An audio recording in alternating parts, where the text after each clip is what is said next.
السلام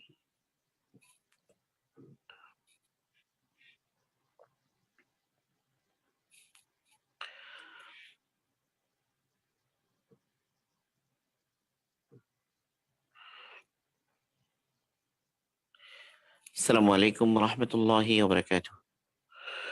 الحمد لله رب العالمين، الصلاة والسلام على أشرف الأنبياء والمرسلين وآله وأصحابه أجمعين. أما بعد فأعوذ بالله من الشيطان الرجيم. بسم الله الرحمن الرحيم. يرفع الله الذين آمنوا منكم والذين أوتوا العلم درجات. صدق الله المولانا العظيم.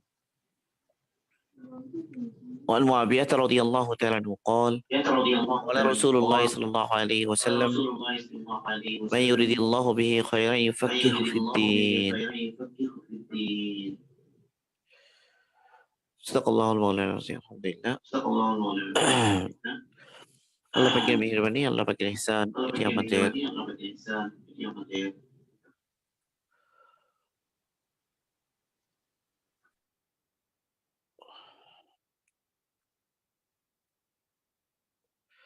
আল ফিকুল মুয়াসসার এই কিতাব থেকে আমরা যে আলোচনা করছিলাম, আমি বিশেষ করে চতুর্থ আমাদের ফরজি আইন ইলম কোর্সে তাহাজ্জুদ ইখলাস পূর্বের এটা হলো চতুর্থ বিশেষ দার্স। আমাদের আজকের বিষয় মেইনলি ইস্তিনজা, তার আদাব, তার আহকাম এবং নাজাসা মানে ভিন্ন প্রকার নাপাকি, এই ব্যাপারে আমাদের আজকে ইনশাআল্লাহ আলোচনা হবে। তো এর মধ্যে প্রথমেই আমাদের ইস্তিনজার বিষয়গুলো, যে ইস্তিনজা এটা তো মানুষের কিছু হাজত এবং প্রয়োজন আমাদের মানে পবিত্রতা অর্জন করার জন্য একটা জরুরি বিষয় পাক পবিত্রতা। তো রাসূল সাল্লাল্লাহু আলাইহি ওয়াসাল্লাম আমাকে সব বিষয়গুলো শিখিয়েছেন, পাক পবিত্রতার বিষয়গুলো শিখিয়েছেন। আবু দাউদ শরীফে যে হাদিসটা এসেছে সেই হাদিসের মধ্যে রাসূল বলেছেন ক্বালা রাসূলুল্লাহ সাল্লাল্লাহু আলাইহি ওয়াসাল্লাম ইন্নামা আনা লাকুম বিমানজিলাতিল ওয়ালিদ ওয়া আল্লিমুকুম فإذا أتى أحدكم الغائط فلا يستقبل القبلة ولا يستدبرها ولا يستتب بيمينه وكان يأمر بثلاثة أحجار وينهى عن الروث والرمة রাওয়াহু আবু দাউদ। রাসূল সাল্লাল্লাহু আলাইহি ওয়াসাল্লাম বলেন যে ইন্নামা আনা লাকুম বিমানজিলাতিল ওয়ালিদ, আমি তোমাদের জন্য পিতার মতো বা পিতার স্থলাভিষিক্ত। ওয়া আল্লিমুকুম, আমি তোমাদেরকে শেখাই। পিতা যেমন তার সন্তানকে যা জরুরি সেগুলো শিখান, তেমনি ভাবে আল্লাহ রসুল নিজের উম্মতকে সন্তানকে যেভাবে পিতা শেখায় সেভাবেই ওইরকম দরদ এবং ভালোবাসা দিয়ে আল্লাহ রসুল শেখান। তো আল্লাহ রসুল এখানে মেনলি ইস্তিনজার আদব গুলো বলছেন এই হাদিসে, যে তোমাদের কোনো ব্যক্তি যখন জরুরত, তার যে হাজত এটা পূরণ করার জন্য আসে, তখন সে কেবলার দিকে মুখ করে অথবা কেবলার দিকে পিঠ দিয়ে সে কি করবে না, ইস্তিনজা করবে না, এবং সে তার ডান হাত দিয়ে ইস্তিনজা করবে না। এবং আল্লাহ রাসূল সাল্লাল্লাহু আলাইহি ওয়াসাল্লাম বলতেন তিনটা পাথর ব্যবহার করার জন্য, এবং গোবর, হাড্ডি এগুলো ব্যবহার করতে নিষেধ করতেন।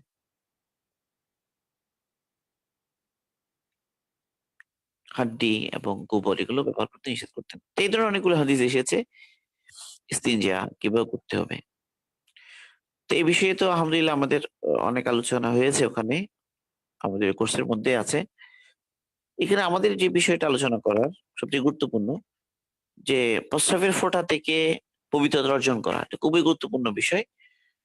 কারণ কবরে আযাবের অনেক কবরে আযাব হবে প্রস্রাব থেকে পাক না হওয়ার কারণে। আল্লাহ রাসূল বলেছেন ইস্তানজিহু মিনাল বাউল ফা ইন্না আম্মাতা আযাবিল কবরি মিনহু, যে তোমরা নাপাকি থেকে, প্রস্রাব থেকে, প্রস্রাবের ফোঁটা থেকে তোমরা বাঁচার চেষ্টা করো, কারণ অধিকাংশ কবরের আযাব এর কারণেই হবে। অধিকাংশ কবরের আযাব হবে প্রস্রাবের ফোঁটা থেকে পবিত্র না হওয়ার কারণে।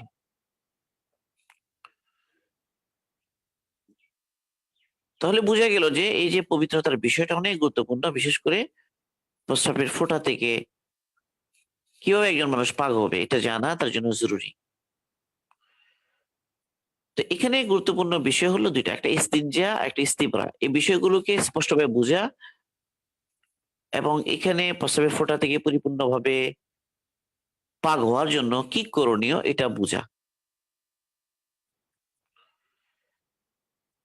তো এখানে শব্দটা যেটা এটা হলো ইস্তিনজা।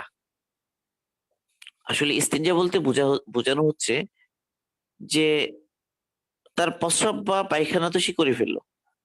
এই জরুরত তো সে পূরণ করে ফেলল। জরুরত পূরণ হয়ে যাওয়ার পরে এখন এখান থেকে পবিত্র হওয়ার যে পদ্ধতি, যে কেমনে পবিত্র হবে এটা হচ্ছে ইস্তিনজা। মেইনলি এই পবিত্র হওয়ার যে পদ্ধতি এটাই হচ্ছে ইস্তিনজা। আর এরপর ইস্তিবরা একটা বিষয় আছে। একটা ইস্তিনজা এবং একটা ইস্তিবরা। ইস্তিনজা এবং ইস্তিবরার বিষয়টা ভালো করে বোঝা দরকার। এখানেই অনেক কি হয়, ভুল বোঝাবুঝি হয় বা বাড়াবাড়ি হয়। অনেক ধরনের সমস্যাই এই সমস্ত ক্ষেত্রে হয়। তো এই বিষয়গুলোই আমরা একটু একটু ক্লিয়ার করার চেষ্টা করব এখানে। তো ২ টা বিষয় হলো। একটা হলো ইস্তিনজা,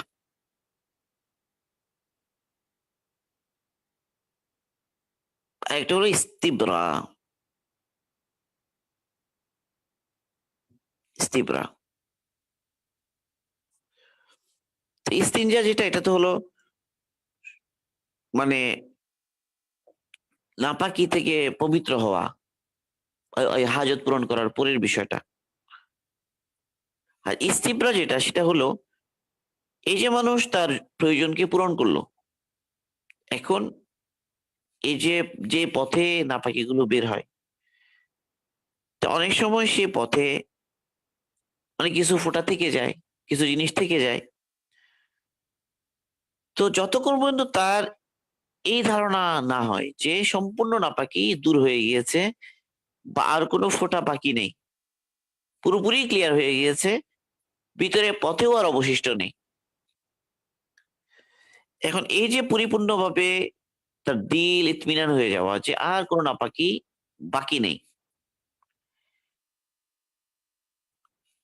এটা নিশ্চিত হওয়ার জন্য মানে ওখানে অ্যাবডোমিনাল প্রেশার বাড়িয়ে যেমন কাশি দেয়া, দাঁড়ানো, হাঁটা এই কাজগুলো যে করা হয়, এগুলোর উদ্দেশ্য হলো যেন অবশিষ্ট ২-১ ফোঁটা যদি থাকে, সে ২-১ ফোঁটা থেকে যেন সে কি হয়ে যায়? পবিত্র হয়ে যায়, পাক হয়ে যায়। তো এইখানে অনেক সময় একটু বাড়াবাড়ি হয়ে যায়। আর অনেক সময় মানুষ এখানে অনেক সাইকোলজিক্যাল প্রবলেম হয়ে হয়ে দাঁড়ায় অনেকের। যে বিশেষ করে ১ম যখন পাক-না-পাকি সম্পর্কে মানুষ শুনে, তো তখন হঠাৎ সে বেশি সিনসিয়ার হয়ে যায়। হতে গিয়ে অনেক সময় তার বারবার সন্দেহ হতে থাকে। শয়তানের ওয়াসওয়াসা দিতে পারে যে এখনো কি হয়নি, পরিপূর্ণভাবে ক্লিয়ার হতে পারেনি। তো এখানে এই জিনিসটা একটু ইজিলি বোঝা যাবে যদি আমরা ওই জায়গার যে অ্যানাটমি এটা আমরা বুঝি আসলে। মানে এখানে পুরুষ এবং মহিলা উভয়ের মধ্যে একটা পার্থক্য আছে। পুরুষ এবং মহিলা। এই পার্থক্যের কারণে পুরুষের ক্ষেত্রে একটু ইস্তিবরার জন্য একটু কাশি দেয়া, একটু ওঠা, একটু নড়াচড়া এগুলোর প্রয়োজন হয়। বিশেষ করে ছোট ইস্তিনজা। ছোট ইস্তিনজা বলতে আমরা প্রস্রাবকে বুঝাবো। ছোট ইস্তিনজা যখনই বলবো তাহলে এটার দ্বারা উদ্দেশ্য হলো যে আমাদের প্রস্রাবের বিষয়টা। আর বড় বললে বুঝতে হবে যে বড়টা আরকি ছোট, বড়। বিশেষ করে প্রস্রাবের ক্ষেত্রে যেটা হচ্ছে।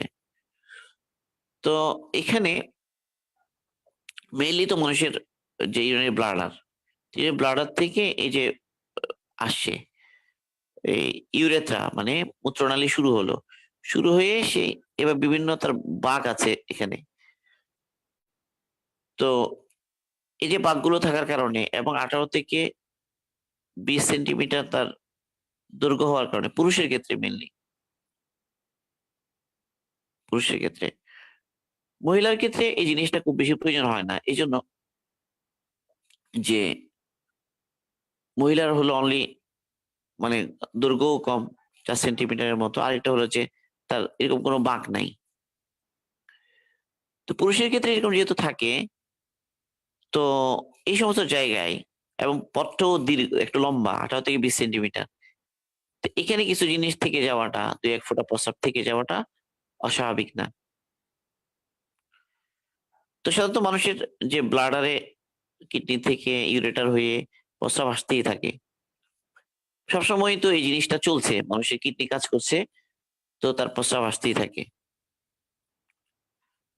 তো এই ব্লাডারে জমা হতে থাকে। এখন মানুষের সাধারণত ব্লাডারে তো আসতেই থাকে।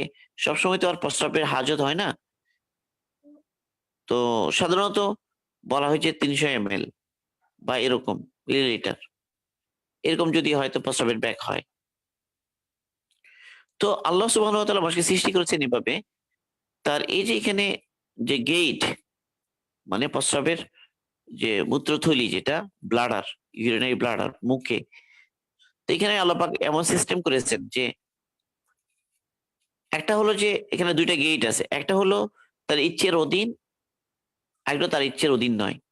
একটা তো হলো যে মানে একটা হলো যে তার কন্ট্রোল পরিপূর্ণভাবে আছে। সে যতক্ষণ পর্যন্ত ইচ্ছে না করবে ততক্ষণ এই গেট খুলবে না। আরেকটা বিষয় হলো যে একটা মানুষ প্রস্রাব করলেও সে পরিপূর্ণভাবে এটাকে খালি করতে পারবে না। কিছু জিনিস এখানে কিছু অল্প প্রস্রাব তার থেকেই যাবে। এটাকে রেসিডুয়াল ভলিউম বলা হয়। কিছু প্রস্রাব থাকবেই তার ওখানে। পরিপূর্ণভাবে সেটাকে খালি করতে পারবে না।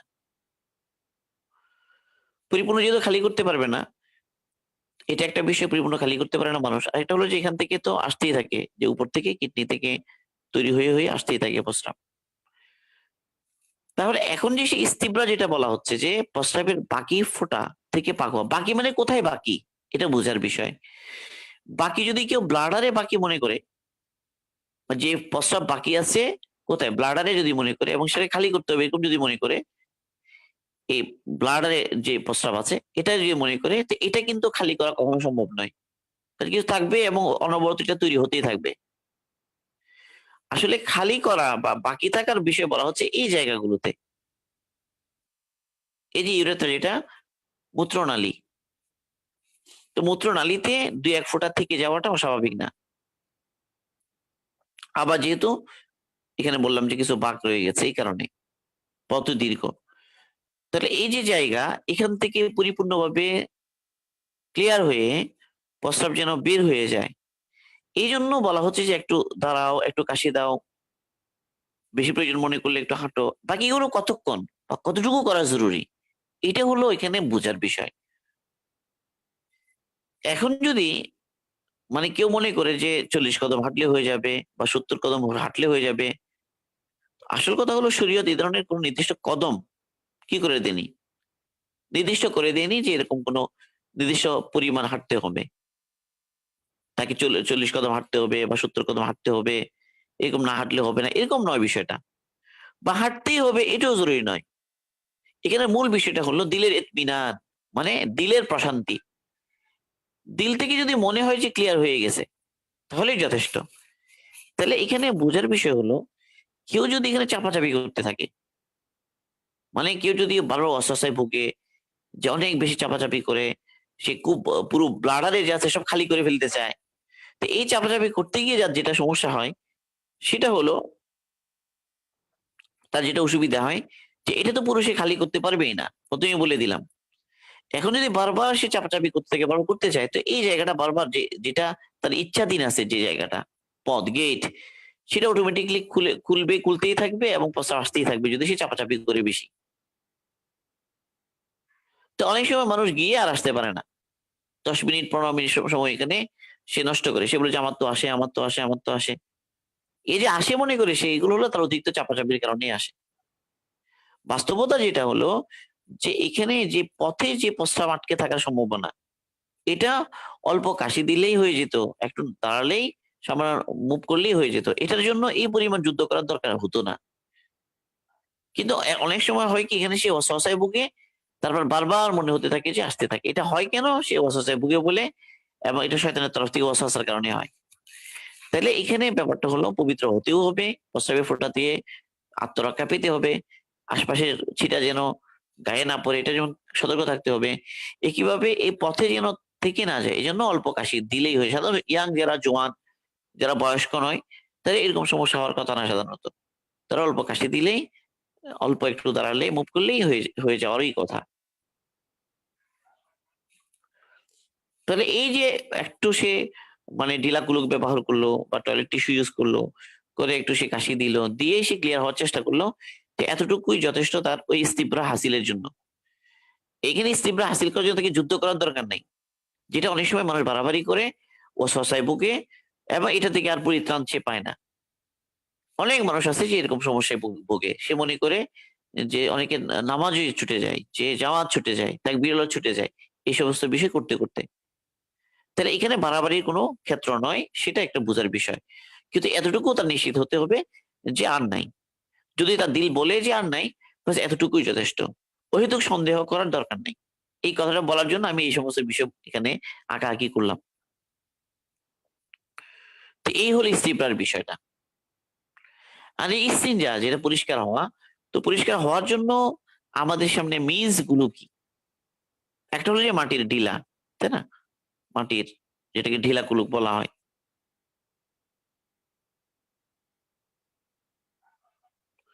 ঢিলা কুলুপ যেটাকে বলা হয়। আমরা টিস্যু ইউজ করতে পারি। তারপর আমরা এখানে কাপড় ইউজ করতে পারি।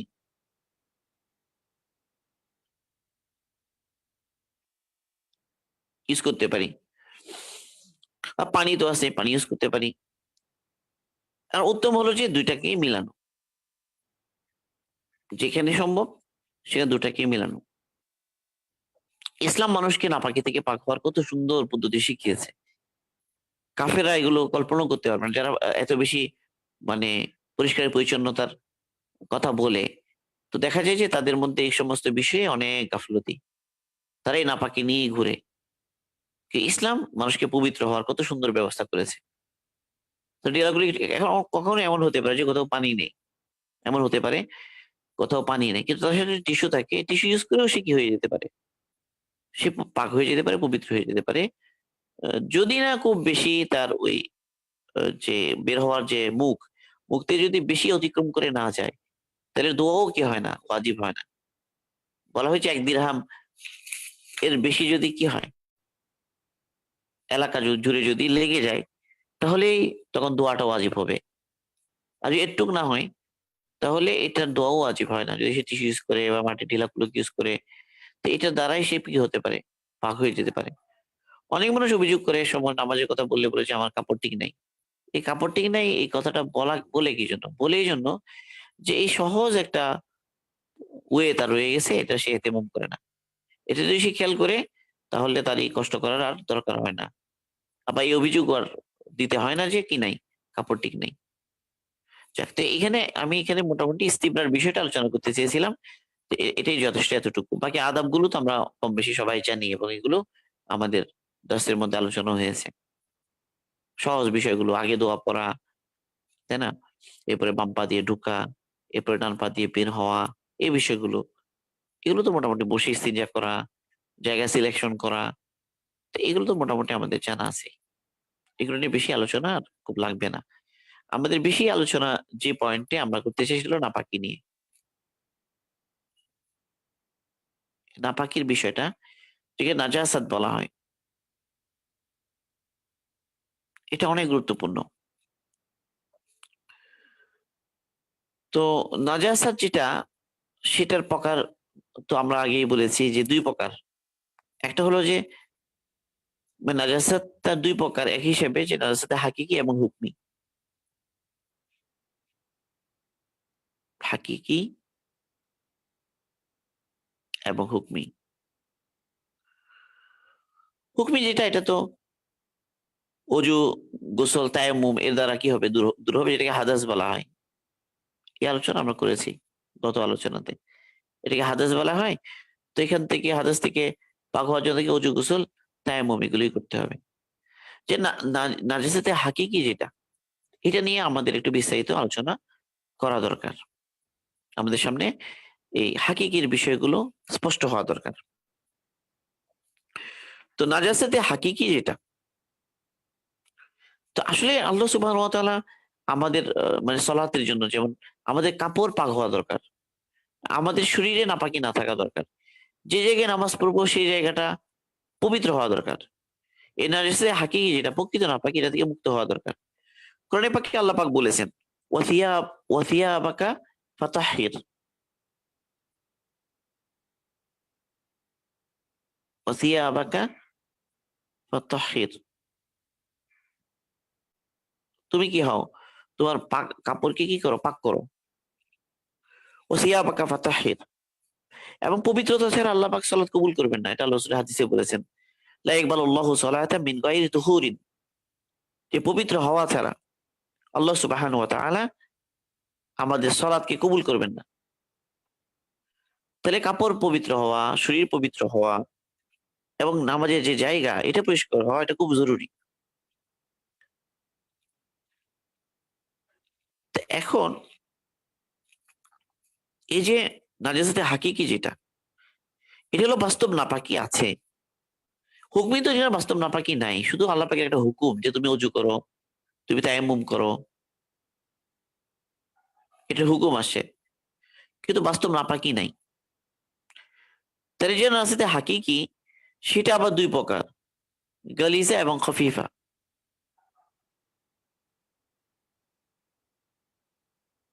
এই নাজাসের যে ডিফারেন্স হয়ে গেল গালিজা এবং খফিফা, এই পার্থক্য যে হলো এটার ভিত্তি কি এটা একটা বোঝা দরকার। দুই ভাগে ভাগ করা হলো কেন? তো এখানে আবু হানিফা রাহিমাহুল্লাহ তিনি বলেছেন যে আসলে এখানে ওনার রায় হলো এটা যে গালিজা হবে সেটা যেটা নাপাকির ব্যাপারে দলিল আছে, সুস্পষ্ট নস আছে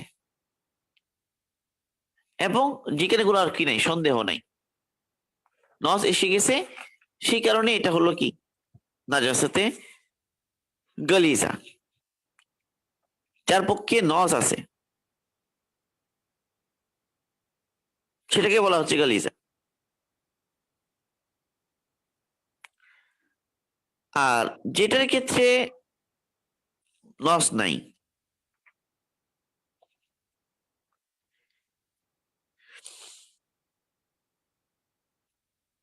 এখনো যে নস আসে নাই নাপাকির ব্যাপারে, তাহলে যেটার ব্যাপারে নস এসে গেছে সেটা গালিজা, যেটা নস আসে নাই সেটা খফিফা। এটা একটা। আর যে ইমাম আবু ইউসুফ রহিমাহুল্লাহ এবং ইমাম মোহাম্মদ রহিমা ওনারা বলেছেন যে ধরা যাক যে কোনো জিনিস পাক হওয়া বা নাপাক হওয়ার মধ্যে ইমামদের মধ্যে ইখতিলাফ আছে, ইমামদের মধ্যে যে জিনিসটার মধ্যে ইখতিলাফ আছে সেটা হলো খফিফা। আর যেটার ব্যাপারে ইখতিলাফ নাই, সবাই বলেছে এটা নাপাকি, সেটা হলো গলিজা। তো গলিজা এবং খফিফা এই দুইটার ব্যাপারে কোনটা গলিজা হবে কোনটা খফিফা হবে এইগুলো আমাদের সামনে একদম জানা থাকা জরুরি। প্রত্যেকটা বিষয় পাগনা পাকির ব্যাপারে সুস্পষ্ট ধারণা আমাদের সামনে থাকা দরকার। এখন আছে গালিজা কোনগুলো। তো এক নাম্বার হলো যেটা দমে মাসফু বলা হয়, গালিজার কথা বলছি আমরা, দমে মাসফু বলে এটাকে।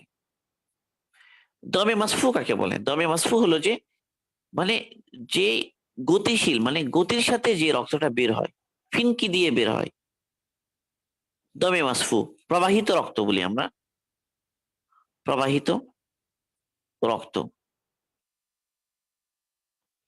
তো প্রবাহিত রক্ত যেটা এটা নাজদে গালিজা, নাজদে গালিজা প্রবাহিত রক্ত।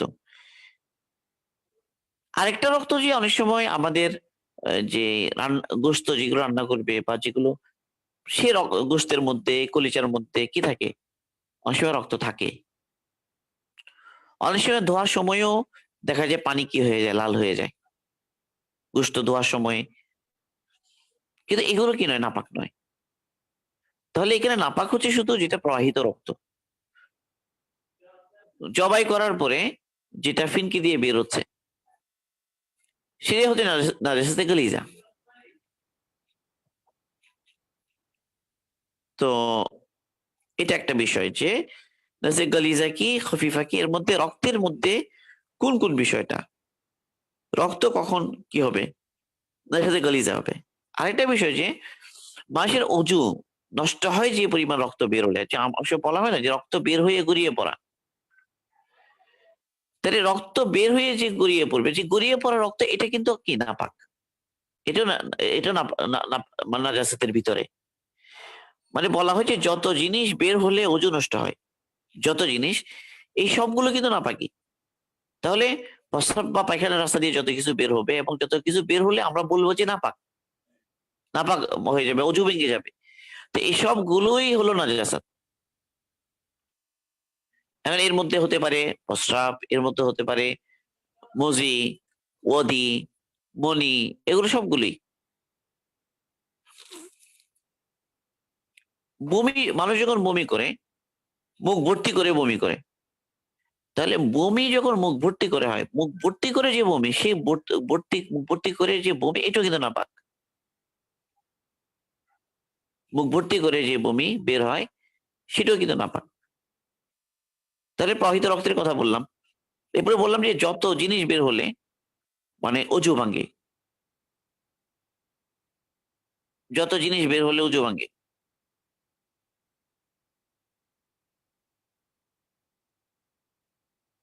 অজু ভাঙবে, এই সবগুলোই কিন্তু নাপাকি। তাহলে একজন মুখ ভর্তি করে বমি করলো, সে মুখ ভর্তি হয়ে যে বমি এসেছে, সেটা কিন্তু নাপাক। সেটা থেকে সতর্ক থাকতে হবে। রক্তপুষ যেগুলো বের হয়ে গড়িয়ে পড়ে, যতটুকু গড়িয়ে পড়লে কি হয়ে যায়, অজু ভেঙে যায়। তাহলে এগুলোকে নাপাকির মধ্যেই কি ধরে নিতে হবে, এগুলো নাপাকি, এগুলো ধুয়ে ফেলতে হবে।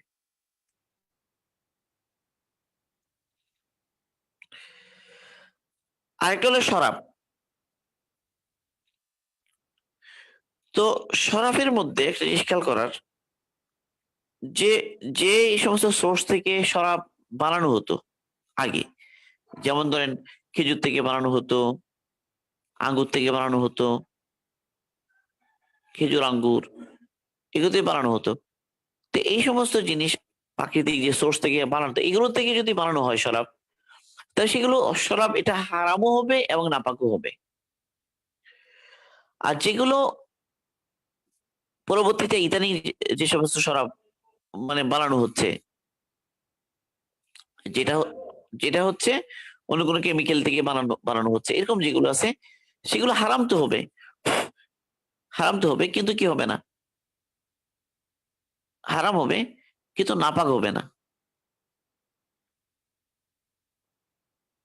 নাপাক হবে না। তাহলে এখন অনেক সময় বিভিন্ন ধরনের স্যান্টের মধ্যে কি থাকে, অ্যালকোহল থাকে, পারফিউমের মধ্যে অ্যালকোহল থাকে, বা অনেক ওষুধের মধ্যে অ্যালকোহল থাকে, স্যানিটাইজারের মধ্যে অ্যালকোহল থাকে, স্যানিটাইজার, হেক্সিসল, তো এই সমস্ত কিছুর মধ্যে কি থাকে, অ্যালকোহল থাকে। কিন্তু এটা কি হবে না, নাপাক হবে না, নাপাক হবে। স্যানিটাইজার ইউজ করে, এই স্যানিটাইজার ইউজ করা অবস্থায় সে কি করতে পারবে, স্যানিটাইজার ইউজ করা অবস্থায় সে নামাজ পড়তে পারবে, স্যানিটাইজার। এরপর হলো পারফিউম, বিভিন্ন ধরনের স্যান্ট, বিভিন্ন ধরনের ওষুধ, ড্রাগ, তো এগুলোর মধ্যে কি থাকে, অ্যালকোহল থাকে। কিন্তু এই অ্যালকোহলটা ওই আগের যে প্রাকৃতিক সোর্স গুলোর যেগুলো থেকে তৈরি হলে হারাম এবং নাপাক দুটাই হবে। যেমন খেজুর থেকে তৈরি হলে, যেমন বললাম যে আঙ্গুর থেকে তৈরি হলে, ওই সোর্স থেকে যদি তৈরি হয় তাহলে ওগুলো হারামও হবে, নাপাকও হবে। কিন্তু যেগুলো অন্য কোনো কেমিক্যাল সোর্স থেকে তৈরি করা হচ্ছে, অন্য কোনো উপাদানগত পার্থক্যের কারণে অন্য কোনো উপাদান থেকে তৈরি হচ্ছে, সেগুলো কি হবে না, সেগুলো নাপাক হবে না, হারাম তো হবে, খাওয়া যাবে না। এক ফোঁটা, যে জিনিস নেশা নেশা সৃষ্টি করে তার এক ফোঁটাও হারাম। যে জিনিস নেশা সৃষ্টি করে তার এক ফোঁটা যদি হয়, সেটাও হারাম, এক ফোঁটা হলেও হারাম হবে। কিন্তু বললাম যে অন্য কোনো সোর্স, যেগুলোর কথা বললাম, ওই যে খেজুর, আঙ্গুর, এগুলো দিয়ে নয়, অন্য কোনো সোর্স থেকে কেমিক্যালি ভাবে অন্য কোনো ওয়েতে যদি তৈরি করা হয়, সেটা কি হবে, সেটা হারাম তো হবে কিন্তু নাপাক হবে না। তাহলে আমরা কতগুলো বিষয় যেগুলো আলোচনা করছি, যেগুলো নিয়ে আমাদের কনফিউশন হয়। একটা রক্তের ব্যাপারে বললাম, তা বিভিন্ন জিনিস বের হলে অজু ভাঙ্গে, যে কারণে অজু ভাঙ্গে, ওই সমস্ত জিনিসগুলো। এরপরে বললাম যে অ্যালকোহল, অ্যালকোহলের মধ্যে কোন অ্যালকোহল গুলো হারাম এবং নাপাক দুটাই হবে, কোন অ্যালকোহল গুলো হারাম হতে হবে কিন্তু নাপাক হবে না। একইভাবে স্যানিটাইজার, পারফিউম, বিভিন্ন ড্রাগ, বিভিন্ন সুচার মেটেরিয়াল, এগুলোর সাথে কি থাকে? অ্যালকোহল থাকে। সেই অ্যালকোহলটা হারাম তো হবে, তার এক ফুটও হারাম। যে জিনিস নেশা সৃষ্টি করে তার এক ফুটাও হারাম, কিন্তু কি হবে না? নাপাক হবে না। হারাম এবং নাপাক এই দুটোর মধ্যে পার্থক্য হবে এখানে। তো নাজাসাতে গালিজা, যেটা আমরা বললাম যে বড় নাপাকি গুলো কি কি, এটা একটু পরিষ্কার হওয়া দরকার। একটা বললাম যে আমরা প্রবাহিত রক্ত,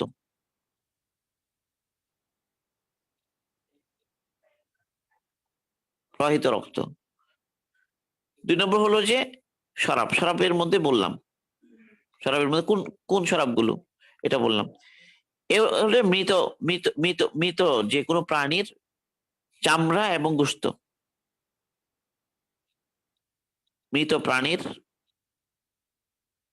চামড়া এবং গোশত।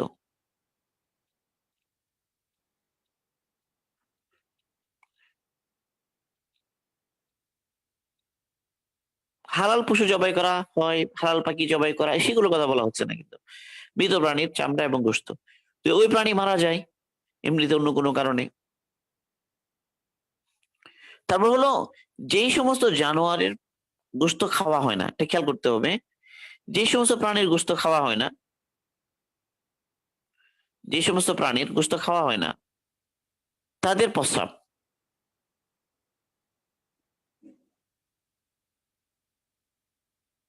গোশত খাওয়া হয় না, তাদের প্রস্রাব, তাদের প্রস্রাব এটা নাজাসাতে গালিজা। যেমন কুকুরের প্রস্রাব, শুকরের প্রস্রাব, হিংস্র কোনো জানোয়ার যেমন বাঘ, সিংহ, এদের প্রস্রাব। তো এদের প্রস্রাব কি হবে? এদের গালিজাই হবে।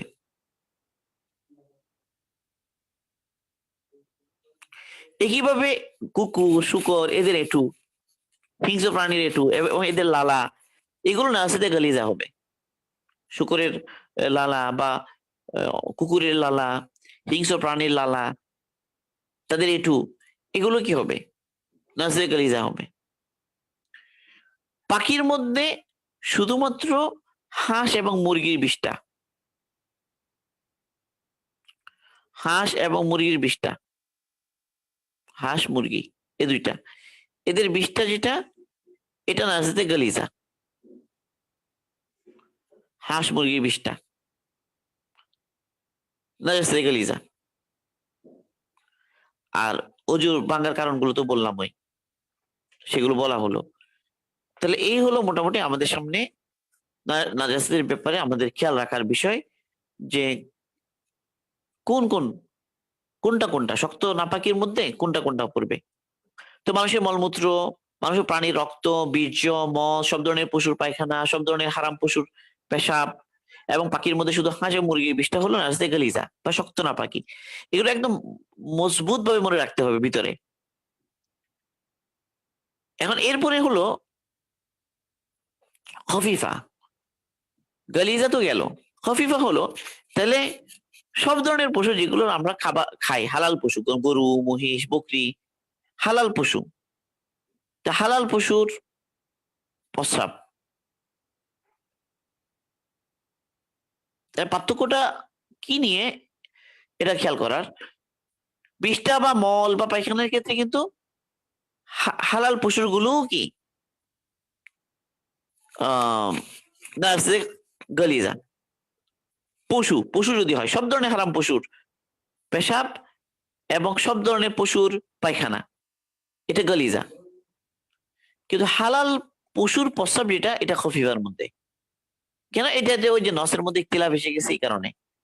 আল্লাহ রাসূল সাল্লাল্লাহু আলাইহি ওয়াসাল্লাম ওই যে কিছু মানুষ তারা ওই কি করেছে, অবাধ্যতা করেছে, মুরতাদ হয়ে গেছে। তো এর আগে এদের অসুস্থ হয়ে গেছিল, ওদেরকে আল্লাহ রাসূল বলেছেন যে উটের দুধ এবং প্রস্রাব খাওয়ার জন্য ট্রিটমেন্ট হিসেবে। তো এই কারণে এখন যে সমস্ত প্রাণীর গোশত খাওয়া হয় তাদের প্রস্রাব কি হবে, নাপাকি এটা কোন ধরনের হবে, এটা নাপাক হবে কি হবে না, তো এটা নিয়ে ইখতিলাফ হয়ে গেছে। তো এই কারণে এটার গলিজার মধ্যে নাই, খফিফার মধ্যে এসে গেছে হালাল পশুর প্রস্রাব। আর হাঁস মুরগি পানকৌড়ি ব্যতীত অন্য সমস্ত হালাল পাখির বিষটা, কবুতর চড়ুই শালিক ইত্যাদি সবগুলো, এই সবগুলোর বিষটা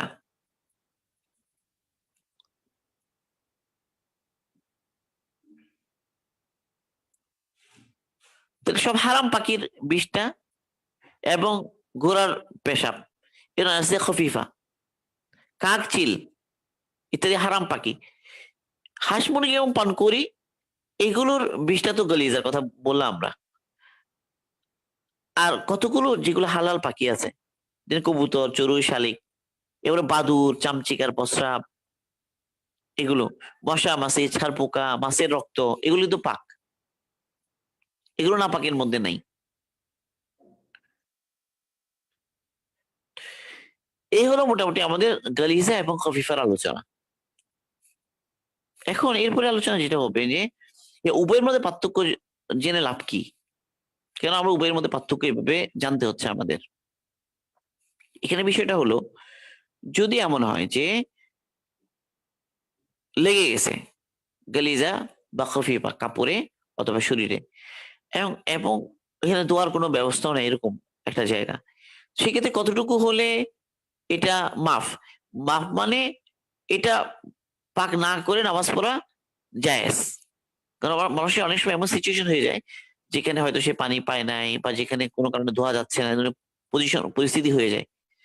তাহলে এখানে মনে রাখতে হবে যে যদি নাজরে গালিজা হয়, নাজাসাতে গালিজা যদি হয়, তো গালিজার ক্ষেত্রে 1 দিরহাম, এই 1 দিরহামের বিষয়টা মাথায় রাখি। 1 দিরহাম, 1 দিরহাম বলে একটা কয়েন ধরি, 1 টাকার কয়েন, এই কয়েনই বলি আমরা।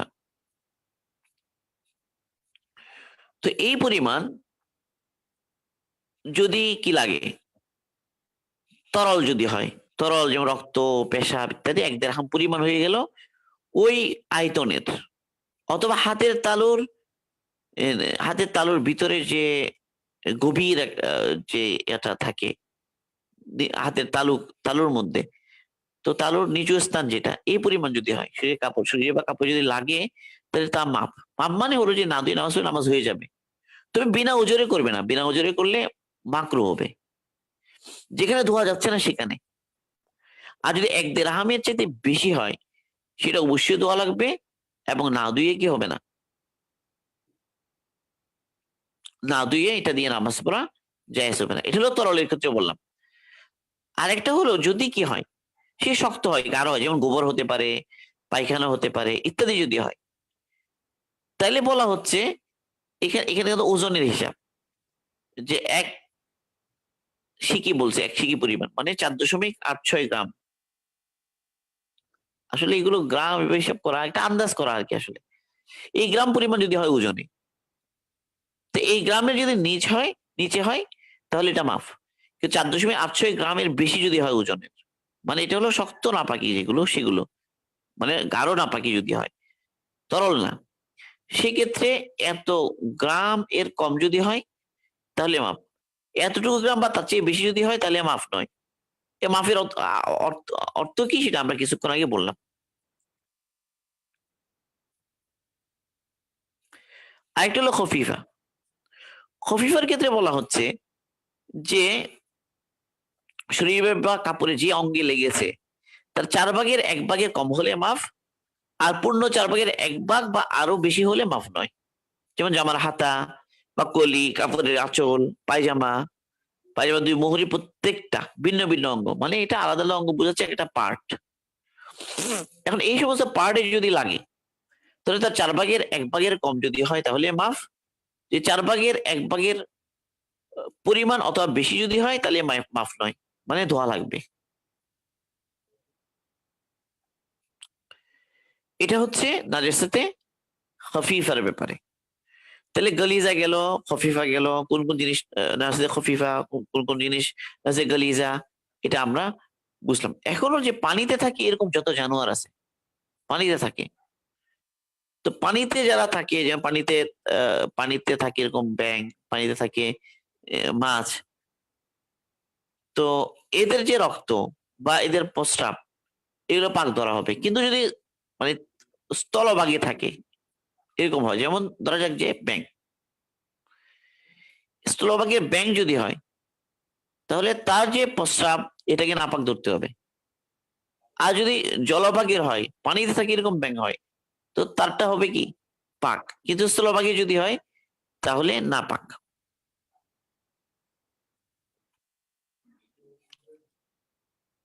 এটা একটা জিনিস ওনারা ভাগ করেছেন, পার্থক্য করেছেন। স্থলভাগ এবং জলভাগের মধ্যে একটু পার্থক্য হবে।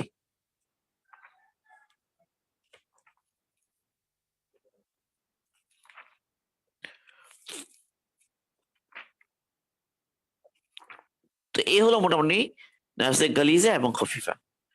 তাহলে গালিজার মধ্যে মনে রাখতে হবে যে যত জিনিস বের হলে অজু ভাঙ্গে, এই সব জিনিসগুলো, যেন মুখ ভর্তি করা বমি, এই সবগুলো গালিজার মধ্যে। রক্ত, প্রবাহিত রক্ত গালিজার মধ্যে। এরপর হলো শরাব, ওই প্রাকৃতিক সোর্স থেকে উৎপন্ন যেগুলো বললাম। তো এগুলো যদি হয় এগুলো গালিজা হবে। মানুষের মল বা সমস্ত পশুর মল এটা গালিজা হবে। সমস্ত হারাম পশুর প্রস্রাব এটা গালিজা হবে।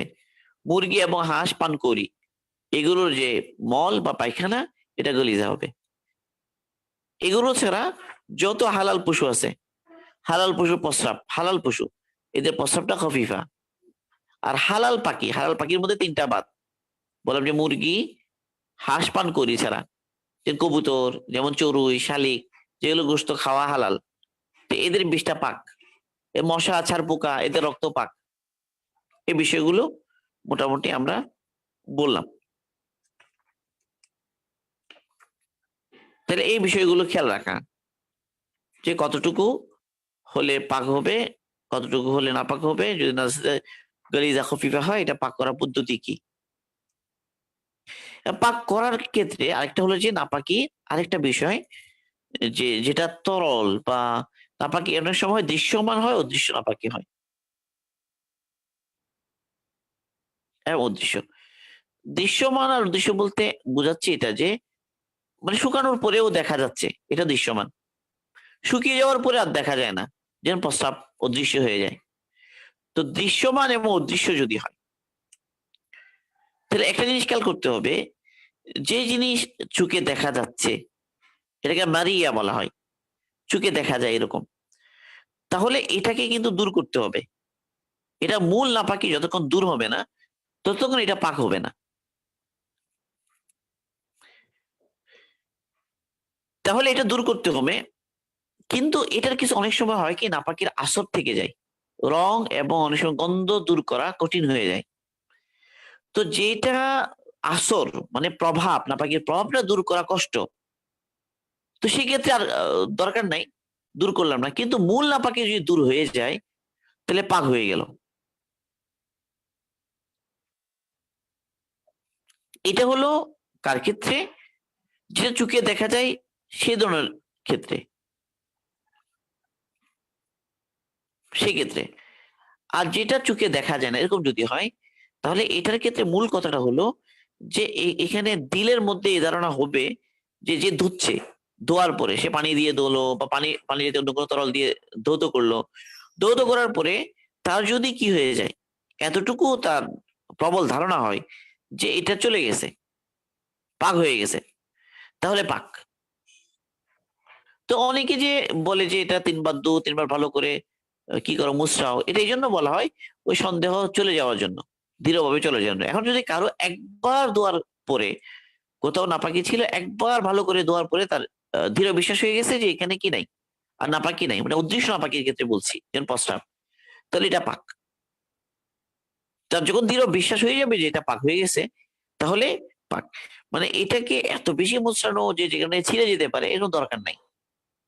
মানে সব জায়গার মধ্যেও বাড়াবাড়ির দরকার নেই, যতটুকু হলে তার মোটামুটি দৃঢ়ভাবে ইয়াকিন হয়ে যায় যে ততটুকু হলেই পাক।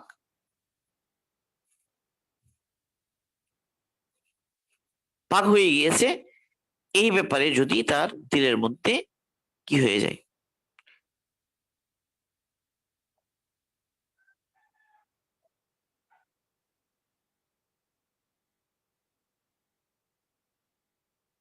তাহলে একবার ধুলেও যদি তার কাছে মনে হয় যে নাপাকি দূর হয়ে গেছে, তাহলে এটাই কি, এটাকেই ইতেবার করা হবে, এটাই বিবেচনা করা হবে। এটা হলো অদৃশ্য নাপাকির ক্ষেত্রে বললাম। দৃশ্যমান নাপাকি তো চোখে দেখা যাচ্ছে, তাই না? তো এটা যেটা দূর হয়ে গেছে ধোয়ার পরে আর নাই, দেখলেন যে আর নাই, দেখা যাচ্ছে, তাহলে তো এটা পাক হয়ে গেল। হ্যাঁ, অনেক সময় তার আসল যেটা এটা দূর করা কষ্টসাধ্য হয়ে যায়, সেক্ষেত্রে মূল নাপাকি যেটা দূর হলেই পাক। তো অদৃশ্য নাপাকির ক্ষেত্রে যে ধুচ্ছে তার যদি একই না হয়, বা তার যদি দৃঢ় বিশ্বাস হয় বা প্রবল ধারণা হয় যে এটা পাক হয়ে গেছে, আর নাই, তাহলে একবার ধুলেও যদি এরকম প্রবল ধারণা হয় তাও পাক হয়ে গেছে। এই হলো কথাটা, মূল মাসালাটা এটা, যেটা আমি এখানে আমার সামনে মুক্তাসার কুদরি আছে, কুদরি দেখিয়ে আমি সেটা বলছি যে ওয়ামা লাইসা লাহু আইনুন মারিয়াতুন ফাতাহারাতুহা আই ইউগসালা হাত্তা ইয়াগলিবা আলা যন্নিল গাসিলি আন্নাহু ক্বাদ তাহুরা। যদি তার ইকিন হয়ে যায় যেটা দূর হয়ে গিয়েছে, বাস তখনই ধরে নিতে হবে যে এটা পাক। এই হলো মোটামুটি আমাদের নাপাকি নিয়ে আলোচনা। ইস্তিনজা নিয়ে কিছু আলোচনা হলো, পাক নাপাকি নিয়ে আলোচনা হলো, নাপাকি নাজাসে গালিজা কি খরফি এগুলো নিয়ে আলোচনা হলো, এবং কেমনে পাক হবো। আমার মনে হয় এতটুকু যদি আমাদের মাথায় থাকে যথেষ্ট, আলহামদুলিল্লাহ। এতটুকু আল্লাহ পাক আমাদের যতটুকু, এতটুকু যদি আমাদের মাথায় থাকে যথেষ্ট, আলহামদুলিল্লাহ। এটাই হলো মূল কথাগুলি, এতটুকুই।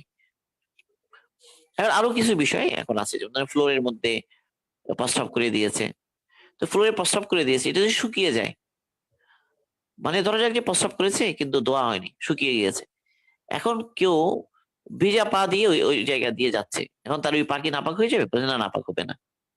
মাটিতে প্রস্রাব করলো, এখন কি হয়ে গেল, ওটাতে সূর্যের তাপ পরে ওয়াশ হয়ে চলে গেল, তো এটা পাক। তরবারি, তারপর আয়না, এগুলোতে নাপাকি লাগলো, তাহলে এটা যদি সে কি করে নেয়, মুছে নেই, তো মুছে নিলে এটা পাক। এরপর হলো যে জুতার তলায় নাপাকি লাগলো, এটা ঘষা দিল মাটিতে, ঘষা দিয়ে দিয়ে দূর করে ফেললো, তাহলে এটা পাক। আরেকটা হচ্ছে মনির বিষয়টা একটু বলি, যে মনি যেটা, বা যে সিমেন্ট, তো সিমেন্টের ক্ষেত্রে একটা হলো যে যদি এটা তরল হয়, অনেক আছে যে শক্ত এবং সেটা মানে শুকিয়ে গিয়েছে, এবং এটা ফারকুন বলে, এটাকে নখ দিয়ে এটাকে আহ, ভালো করে ঘষলে এটা এমনি কি হয়ে যায়, দূর হয়ে যায়। তো এরকম যদি হয়, এরকম দুকলে মানে ফারকুন এটাকে বলে, ফারাক করলে এটা কি হয়ে যাবে, পাক হয়ে যাবে, নখ দিয়ে ঘষা দিয়ে দূর করে ফেললো। কিন্তু যদি এমন হয় যে তরল এবং এটা কি হয়ে গেছে, তরল হলে তো কাপড়ের ভিতরে ঢুকে যায়, তো এটা কিন্তু পানি দিয়ে ধুতে হবে, পানি দিয়ে দিতে হবে। আর যদি কি হয়, ওইরকম শক্ত হয়, যে এটা হলো আবহাওয়াগত কারণে বা ভৌগোলিক কারণে বিভিন্ন পার্থক্য হয়। কারোটা পাতলা হয়, কারোটা কি হয়, গাঢ় হয়। তো যদি এরকম হয়, তো এটা একটা বিষয় আমরা বলে রাখলাম আর কি এখানে। এই হলো মোটামুটি আলোচনা।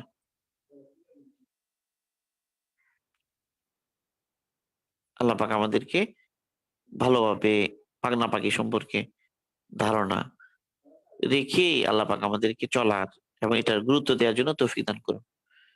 এতটুকু আলোচনা শেষ এখানে। সুবহানাল্লাহি ওয়া বিহামদিহি, সুবহানাকাল্লাহুম্মা বিহামদিকা, আশহাদু আল্লা ইলাহা ইল্লা আনতা, আস্তাগফিরুকা ওয়া আতুবু ইলাইক।